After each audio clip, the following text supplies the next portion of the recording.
ॐ सहनाववतु सहनौ भुनक्तु सह वीर्यं करवावहै तेजस्विनावधीतमस्तु मा विद्विषावहै।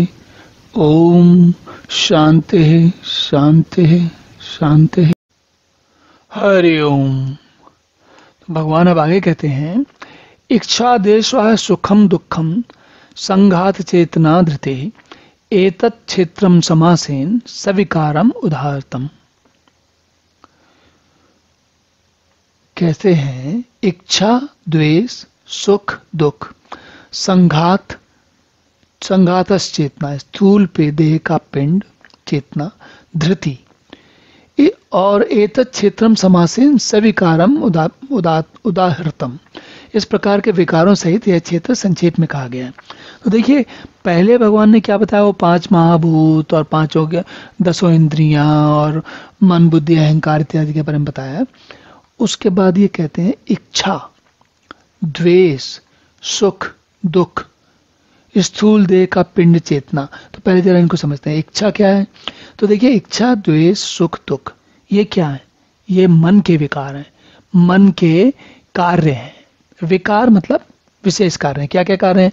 इच्छा कहाँ होती है? मन में होती है। कैसी इच्छा होती है? हमें कुछ मिल जाए या ना मिले, कोई अच्छी चीज मिल जाए, जिसे हम पसंद करते हैं वो मिल जाए, जो ना पसंद करते हैं वो ना मिले। द्वेष, जब ऐसी स्थिति होती है कि हमें लगता है कि कोई चीज हमारे पास होनी चाहिए और किसी और के पास है, तो हमें इससे द्वेष होता है। तो ये क्या है? ये भी एक मन का भाव है। इसी प्रकार सुख मन का भाव है, दुख ये भी मन का भाव है। सुख और दुख मन के भाव हैं, और ये दोनों, जैसे सुख हम मन के बारे में भी जानते हैं और शरीर के बारे में भी जानते हैं। सुख है तो वास्तविक तौर पर मन की बात, लेकिन कभी कभी इसका शरीर से भी होता है।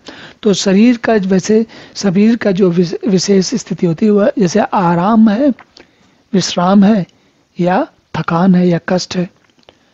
और मन जो है उसका क्या है? सुख है और दुख है। दुख जैसे शरीर को दुख नहीं होता, दुख केवल मन में होता है। इसी प्रकार सुख भी केवल मन में होता है। शरीर को या तो विश्राम चाहिए होता है या काम चाहिए होता है।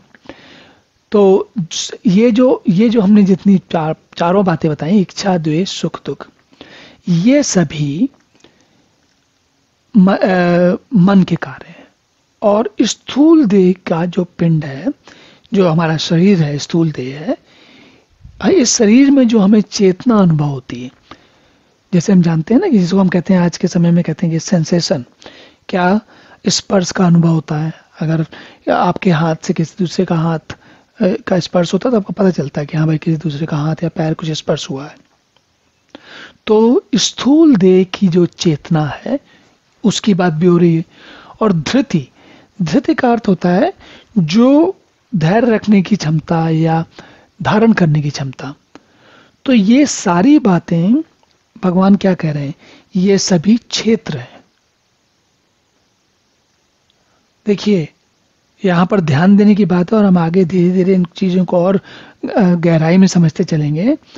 पर ध्यान देने की बात क्या है, जब हम कहते हैं कि मेरा शरीर, मेरी मन बुद्धि, मेरी इच्छा, मुझे द्वेष, मुझे सुख दुख, तो जिस चीज को हम अभी तक स्वयं समझते हैं, हम इन चीजों को क्षेत्रज्ञ समझते हैं। क्षेत्रज्ञ मतलब हम अपना स्वयं का स्वयं को समझते हैं। तो ये सारी चीजें क्या है? क्षेत्र हैं, और क्षेत्रज्ञ कोई और है। आपको ध्यान ये रखनी चाहिए, मुख्य बात यहाँ ध्यान रखनी चाहिए कि जहां जहां जिस चीज को, इस बात को बड़े आसानी से आप समझ सकते हैं यदि आप ये एक नियम याद रखें। क्या नियम याद रखें? वो ये है कि जहां जहां पर हम समझते हैं कि वो मैं हूं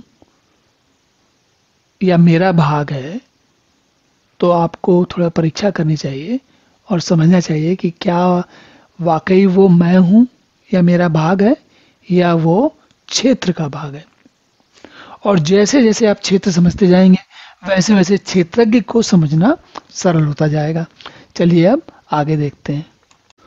ओम पूर्णमदः पूर्णमिदं पूर्णात् पूर्णमुदच्यते पूर्णस्य पूर्णमादाय पूर्णमेवावशिष्यते।